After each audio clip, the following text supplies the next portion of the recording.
باپ اور بیٹے اور روح القدس کے نام میں آمین۔ ہمارے لیے آج کی تلاوت انجیل مقدس بامطابق مقدس لوکا۔ اے خداوند تیری تمجید ہو، اس کا 5واں باب، اس کی 17 تا 26 آیت تک۔ اور ان دنوں میں ایک دن وہ تعلیم دینے بیٹھا تھا تو فریسی اور علماء شرع پاس بیٹھے ہوئے تھے جو جلیل اور یہودیہ کے ہر قصبہ اور یروشلم سے آئے ہوئے تھے، اور خداوند کی قدرت شفا بخشنے کو اس کے ساتھ تھی۔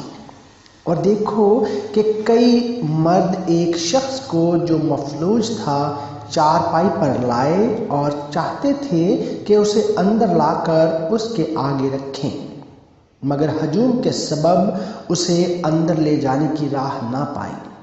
تب کوٹھے پر چڑھ گئے اور کھپروں میں سے اسے چارپائی سمیت بیچ میں یسوع کے سامنے اتار دیا۔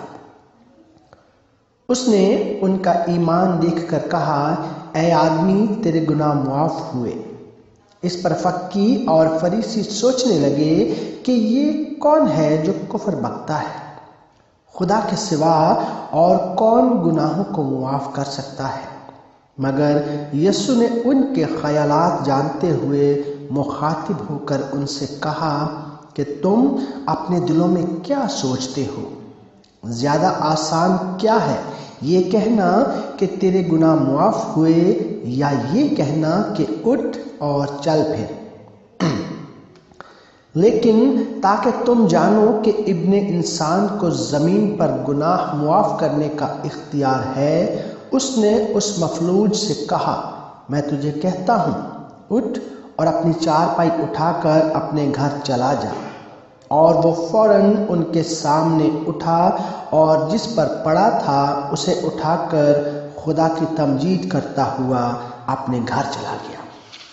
تب وہ سب نہایت حیران ہوئے اور خدا کی تمجید کرنے لگے اور بہت ڈر گئے اور کہنے لگے کہ آج ہم نے عجیب باتیں دیکھی ہیں۔ انجیل جلیل کے وسیلہ سے ہم سبوں کی خطائیں معاف ہوں۔ اے مسیح تیری ستائش ہو، آمین۔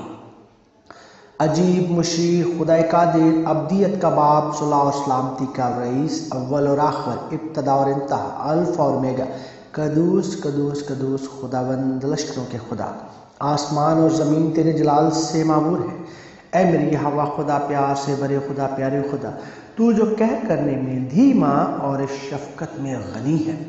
میں آپ کی جتنی بھی تعریف کروں وہ کم ہے، کیونکہ آپ بے حد تعریف کے حمد و ثنا کے لائق ہو۔ اے میری ہوا خدا، پاک کلام میں سے جو کچھ بھی پڑھا گیا سنا گیا اسے ہمارے ذہن میں نقش کر دیجیے۔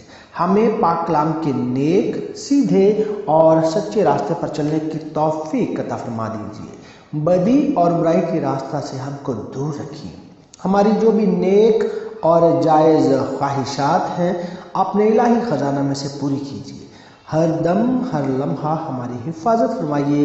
یہ سب کچھ مانگتا ہوں تیرے بیٹے اپنے خداوند یسوع المسیح کے وسیلہ سے، آمین۔